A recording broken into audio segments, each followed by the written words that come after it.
구약의 맨 마지막 책이 뭐죠? 에? 신명기요?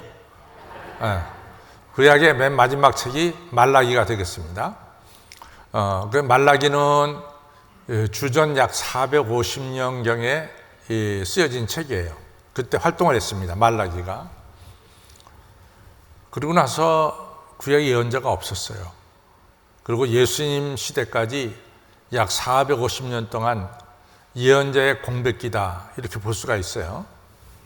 근데 사실은 우리가 이제 수요일날 저녁마다 같이 예언서를 공부하고 있지만은 예언자들이 듣는 사람들의 마음속에 상당한 상처를 줄 만한 이야기도 많이 했습니다. 예를 들어서 아모스 같은 예언자는 그 당시 왕인 여로보암 2세한테 당신 칼에 맞아 죽어 그렇게 하나님을 떠나면은 이런 무서운 말을 했어요. 또 이 이스라엘 백성들이 다 포로로 끌려갈 거야 이런 험악한 이야기도 했고, 또 미가라는 예언자는 히스기야 왕 시대에 예언 활동했는데 히스기야 왕한테, 우리가 히스기야 왕 하면 다 선한 왕으로 알고 있잖아요. 히스기야 왕한테 당신 그렇게 하나님을 떠나 살면은 예루살렘 성전이 쑥대밭이 될 거야 이런 아주 험한 이야기도 했습니다. 또한 예레미야 같은 예언자는 아시다시피 이스라엘 예루살렘 백성들에게 예루살렘은 결코 무너지지 않는다고 생각하는 그 사람들에게 예루살렘은 파괴될 것이고 성전도 파괴될 것이고 또 당신들은 이제 칼과 연병에 죽을 것이고 그리고 바벨론 포로로 끌려갈 것이다 이런 험한 이야기를 했습니다. 그 결과로 예레미야가 백성들에게 엄청난 저항을 받죠. 그래가지고 웅덩이에 빠지게 되고 감옥에 갇히게 되고 이러한 어려움도 많이 겪었습니다. 그런데 문제는 이렇게 하나님의 말씀을 대언하는 예언자가 450년 동안 이스라엘 백성들에게 나타나지 않으니까 이스라엘 백성들이 걱정하기 시작했어요. 하나님이 우리를 버리셨는가 보다.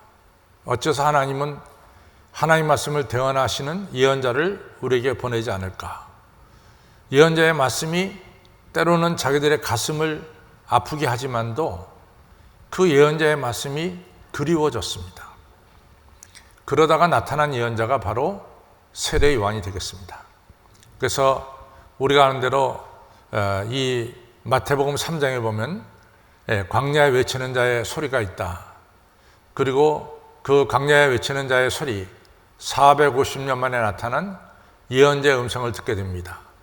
회개하라 천국이 가까웠다. 놀라운 이야기를 하게 되죠. 이럴 때 이스라엘 백성들이 너무 반가웠어요. 사실은 세례 요한이 험한 얘기도 했어요. 이 독사의 자식들아 하면서 야단을 쳤거든요. 그럼에도 불구하고 그 음성이 그리웠어요. 하나님의 음성이. 그래가지고 저 이스라엘 맨 북이 단이고 남쪽이 브에세바인데 단으로부터 시작해서 브에세바에 이르기까지 수많은 유대인들이 이 요단강에서 세례 베푸는 세례 요한에게로 몰려 나왔습니다. 그러면서 이제 말씀하기를 나는 물로 세례를 주지만은 내 뒤에 오시는 분은 성령으로 세례를 주실 것이다. 나에게 이 땅에서 물로 세례를 주라고 사명을 주신 하나님께서 나에게 말씀하시기를 네가 모여든 사람 중에 물로 세례 베풀 때 세례받는 사람 중에 한 명 머리 위에 성령이 임할 것이다. 바로 그 사람이 성령 세례를 줄 것이다. 그러면서 이제 예수님에게 세례 베풀 때 성령 세례, 성령의 비둘같이 예수님에게 임했습니다. 그리고 세례 요한은 그것을 보고 이분이 바로 하나님의 아들이다 이렇게 선언하게 되죠. 여기서 분명한 것은 예수님께서 우리에게 세례를 주시는데 그 세례는 성령 세례다라는 얘기입니다. 그럼 도대체 성령 세례가 뭐냐? 이게 굉장히 궁금한 얘기예요. 성령 세례가 뭐냐? 성령 세례는 우리를 거듭나게 하는 것이 성령 세례입니다. 영어로 말하면 born again. 그렇죠? 또 우리가 거듭난다는 말은 다른 말로 말하면 중생 이렇게 얘기하죠. 그래서 예수님 베푸시는 성령 세례는 우리를 거듭나게 하고, 그리고 우리를 영어로 말하면 born again하게 만들고, 우리를 중생시키는 것이 바로 예수님 베푸시는 성령 세례다. 그럼 그 예를 한번 보겠습니다.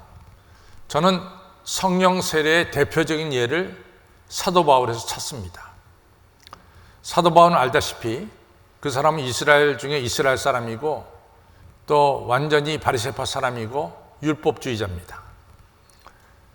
사도 바울 되기 전에 이름이 사울이죠. 그때 사울은 우리가 어떻게 구원을 받느냐? 율법을 통해서 구원받는다고 생각하고 있었어요. 율법을 통해서. 율법을 지킴으로 구원받는다고 생각하고 있었어요. 그래서 율법을 깨트린 자는 이것은 구원받지 못한다, 이렇게 생각을 했습니다. 그 당시 사울의 눈에는 예수님은 누구냐? 예수님은 율법 파괴자입니다. 왜냐하면 예수님은 안식일날 일하지 말라 그랬는데 안식일날 병을 고쳤어요. 그러니까 이 율법주의자들의 눈에 보기에는 예수님은 율법 파괴자예요. 전통적으로 이스라엘 역사에 내려오는 이 율법을 갖다가 파괴한 장본인이 바로 예수님이다, 이렇게 생각을 했어요. 그래서 사울은 예수님을 직접 만나본 적이 없는데 예수님의 제자들, 예수님을 따르는 자들, 이런 자들을 사울이 핍박하기 시작합니다. 그래서 예루살렘에서 예수님 믿는 사람들 갖다가 감옥소에 가두고, 또 스데반이라고 하는 예수님의 제자를 돌에 맞아 죽게 하는데 가편했었고, 또 예루살렘을 떠나서 이제는 외국까지 예수님 믿는 사람들 잡으러 갑니다. 그래서 다메섹이라고 하는 것은 지금의 다마스커스고 지금의 시리아의 수도고 그때는 아랍 나라의 수도였어요. 근데 거기까지 예수님 믿는 사람을 잡으려고 사울이 올라가죠. 그래서 예루살렘 남쪽에 있고 다마스커스는 북쪽에 있으니까 남쪽에서 북쪽으로 올라가는 길에 갑작스럽게 밝은 빛이 사울에게 비쳤잖아요. 그러니까 사울이 그 빛을 받아 쓰러졌습니다. 그리고 장님이 돼버렸습니다. 그 아나니아가 사울한테 가잖아요. 그 말하기를 네가 다메섹 오는 길에 만난 부활하신 예수님이 나를 너한테 지금 보냈다. 내가 너한테 손을 얹고 기도하겠다. 그리고 손을 얹고 기도하는데 글쎄 성령이 임했잖아요. 장님된 사울 청년의 눈 속에 비늘 같은 것이 벗기더니 눈을 뜨는, 앞을 보는 기적의 역사가 일어났잖아요. 그리고 나서 세례를 받고 나서 사울이라는 청년이 바뀌었습니다. 그 즉시로 나가서 지금까지는 예수님을 갖다가 율법 파괴자 이렇게 말을 했는데 이제는 예수님은 우리를 구원한 구세주다, 이렇게 증거하기 시작하죠. 여기서 우리는 확실하게 거듭남이라는 게 뭐냐, born again이라는 게 뭐냐, 중생이라는 게 뭐냐 정확히 구분이 돼요. 그 시점, born again 한 시점 이전에 사울은 예수님을 핍박하는 사람이었어요. 그렇죠? 예수님 잡는 사람들을, 예수님 따르는 사람들을 잡는 사람이었어요. 근데 지금 안수기도 받고 성령 세례를 받고 난 뒤에 사울은 변했어요. 예수님이 바로 우리의 구세주라고 증거하기 시작했습니다. 이렇게 변화된 걸 가르쳐서 우리는 중생이라고 말하고 거듭났다고 말하고, 또 이같이 변화시키는 이 세례를 가르쳐서 우리는 뭐라고 불러요? 성령 세례다, 이렇게 부르는 거죠. 그래서 성령 세례는 예수님께서 베푸시는데 성령 세례는 우리를 거듭나게 만드는 세례가 바로 성령 세례입니다. 한 가지 더 예를 들면은 요한복음 3장에 보면은 아시다시피 이 니고데모라는 인물이 나와요. 근데 니고데모라는 인물은 뭐냐? 예수님도 인정하셨어요. 너는 이스라엘 선생이다. 이스라엘의 정말 탑 클래스에 속하는 그런 스승님이 니고데모예요. 율법에 대해서 해박한 사람이 니고데모입니다. 근데 니고데모가 이렇게 율법을 많이 알고 있지만도 뭔가 영생의 확신이 없었어요. 성경을 많이 알매도 불구하고 내가 영원히 산다, 영생에 대한 확신이 없었단 말이죠. 그러니까 니고데모가 한밤중에 예수님을 찾아왔어요. 예수님, 어떻게 하면 내가 영생을 얻을 수가 있겠습니까? 정말 답답하니까 물어본 거죠. 그러니까 예수님이 뭐라고 말하면 너 거듭나야 돼. 다시 말해서 영어로 말하면 born again 해야 돼. 다시 태어나야 돼. 그랬더니 니고데모가 그 말을 딱 받고 하는 말이, 아니 예수님 그게 말이 됩니까? 지금 내 나이가 얼마고 내가 몇 살인데 내가 어떻게 어머니 모태에 들어갔다가 다시 나올 수가 있겠습니까? 그러니까 예수님이, 야 니고데모야, 네가 이스라엘 선생으로서 지도자로서 내가 하는 말을 그렇게 못 알아듣냐? 내가 너를 거듭나야 되겠다는 말을 못 알아듣냐? 네가 물과 성령으로 거듭나지 아니하면은 하나님 나라에 들어갈 수가 없다. 물과 성령으로 거듭나야 된단 말이야. 네가 다시 말해서 성령 세례를 받아야만이 네가 하늘나라에 들어갈 수가 있어. 이런 중요한 이야기를 하는 거죠. 여러분, 성령 세례는 여러분과 저로 하여금 천국 백성임을 분명하게 해주는 것이 바로 성령 세례입니다. 우리가 에베소서 2장에 보면은 참 중요한 얘기가 나와요. 이방인들에게 말하기를, 너희들은 사실은 다 진노받을 자들이 아니냐? 너희들은 이 세상의 풍속을 따라 살았고, 지금까지 너희들은 이 세상의 공중의 세력 잡은 자의 영을 쫓아, 세상의 세속의 영을 쫓아 산 자가 아니냐? 근데 보자, 너희가 하나님의 은혜로 말미암아 지금 너희들이 다 하나님의 권속이 되었어. 이 중요한 말씀을 에베소서 2장에서 하죠. 여기서 하나님의 은혜란 뭐냐? 하나님의 영, 성령으로 말미암아 너희가 천국 백성이 되었다, 그 말이죠. 실제로 사도행전 10장에 보면은 사도 베드로가 로마 사람 고넬료의 집에 갔을 때 예배 드릴 때 성령이 임했어요. 예배 시간에. 유대인들이 깜짝 놀랐습니다. 아니, 이방인들에게도 성령이 임하는가? 이렇게 깜짝 놀랐죠. 근데 실제적으로 이방인들에게 성령이 임하는 거예요. 고넬료와 온 가족들이 성령 충만한 역사가 일어나고 예수님을 찬양하고 예수님을 증거하고 이러한 하나님께 영광 돌리는 역사가 나타난 거예요. 고넬료는 변했습니다. 고넬료는 천국 백성이 됐습니다. 하나님의 제자가 됐고 예수님의 복음을 증거하는 사도가 됐습니다. 이처럼 성령은 내가 유대인이건 유대인이 아니건 관계없어요. 내가 한국 사람이건 한국 사람 아니건 관계없어요. 성령은 여러분과 저로 하여금 하나님의 백성, 하나님의 자녀 만드는 이런 역사를 하는 것이 바로 성령입니다. 이것이 성령 세례입니다. 그래서 우리가 성령 세례를 보면은 첫째는 우리가 알다시피 사울이 사도 바울이 된 것처럼 우리를 거듭나게 만들어요. 그렇죠? 12명의 제자가 거듭나는 역사가 일어났죠. 또 니고데모가 확실하게 거듭납니다. 또 이방인들이 성령을 통해서 하나님의 자녀가 되고 하나님 백성이 되는 새 역사가 일어나는 것이 바로 성령의 역사입니다. 저따 성령 세례는 나를 거듭나게 한다. 두 번째, 성령 세례는 여러분과 저로 하여금 능력의 사람이 되게 하는 거예요. 능력의 사람. 여러분들, 이 성령 세례는 능력의 사람이 되게 하는데 예수님께서 요한복음 7장에 보면 초막절인데요. 요한복음 7장 37절에 목마른 사람들아 다 내게로 오라. 내가 너희 배에 생수가 흘러나게 하리라. 성령은 우리 마음속에 막혔던 담을 다 뚫어버려요. 근심과 걱정이 내 마음을 막고 있다면 근심과 걱정을 떨어버리고, 또 우리의 죄악이 우리의 삶을 막고 있다면 그 죄악을 다 내려보내고 우리 마음속에 기쁨을 주시고 평강을 주시고 우리 마음속에 산 소망을 주시는 것이 성령이에요.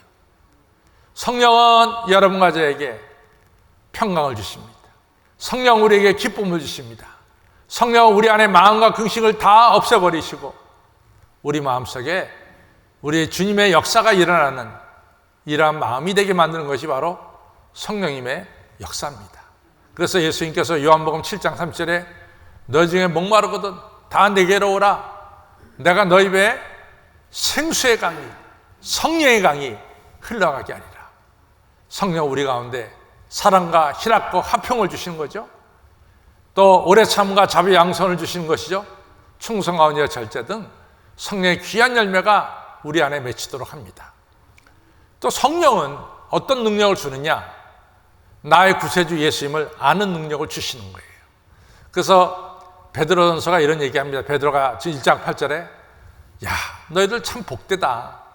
나는 예수님을 만나고 예수님을 따라다니면서 예수님을 알았지만은 너희들은 예수님을 만나본 적도 없는데 너희들은 예수님을 너무나 잘 알고 또 예수님 안에서 너희들이 기뻐하는 것을 보니까 너무나 내가 기쁘다. 그것은 바로 너희들이 성령을 통해서 예수님을 알게 되고 예수님을 믿게 되고 예수님을 증거하게 되는 것을 내가 알았다.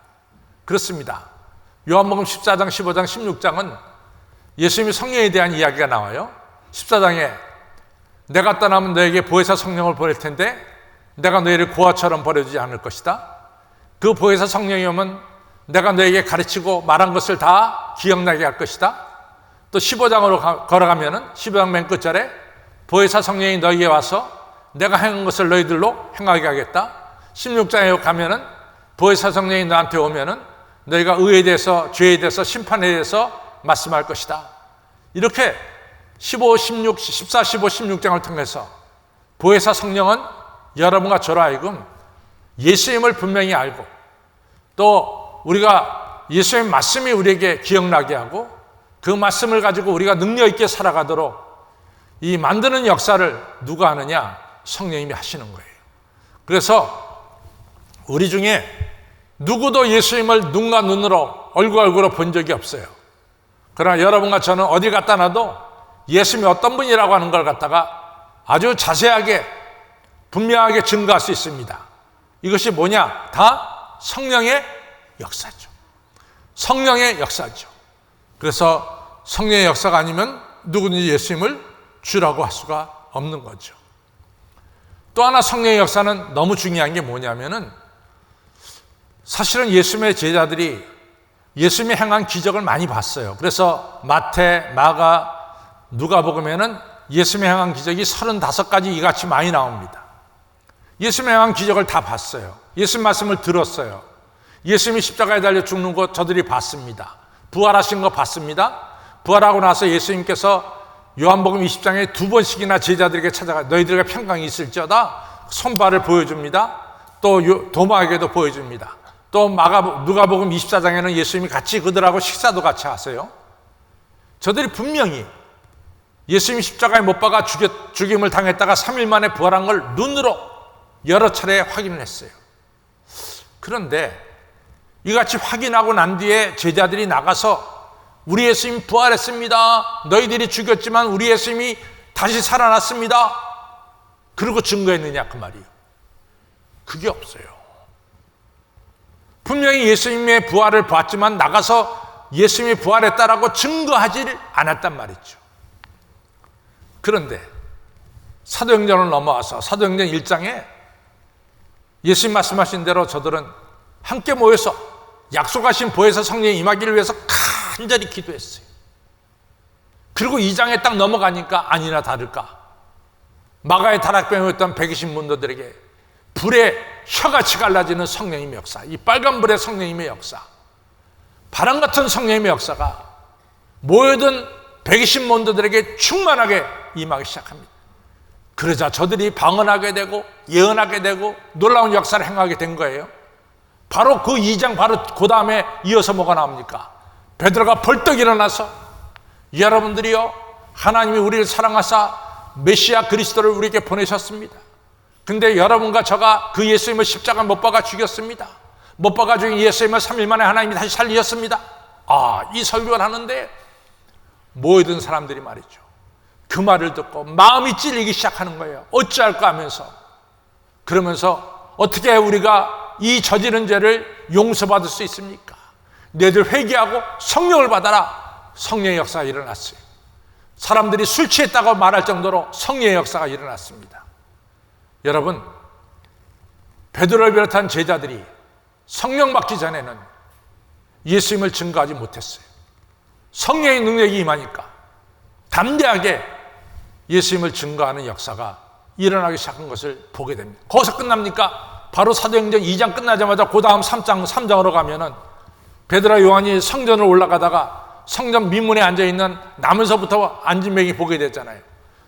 그가 뭔가 구제금을 원하는데 베드로가 주머니 아무리 뒤져봐도 돈이 없어요.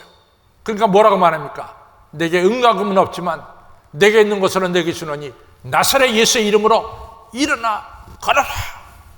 벌떡 일어나 걷는 기적의 역사가 일어났죠. 이처럼 성령은 여러분과 저에게 능력을 주십니다.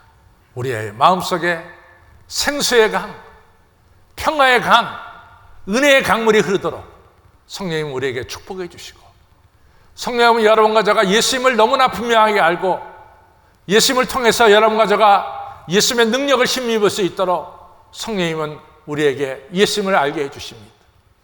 성령님은 우리가 알고 있는 예수님을 나가서 증거할 수 있도록 담대함과 능력을 우리에게 허락해 주시는 겁니다.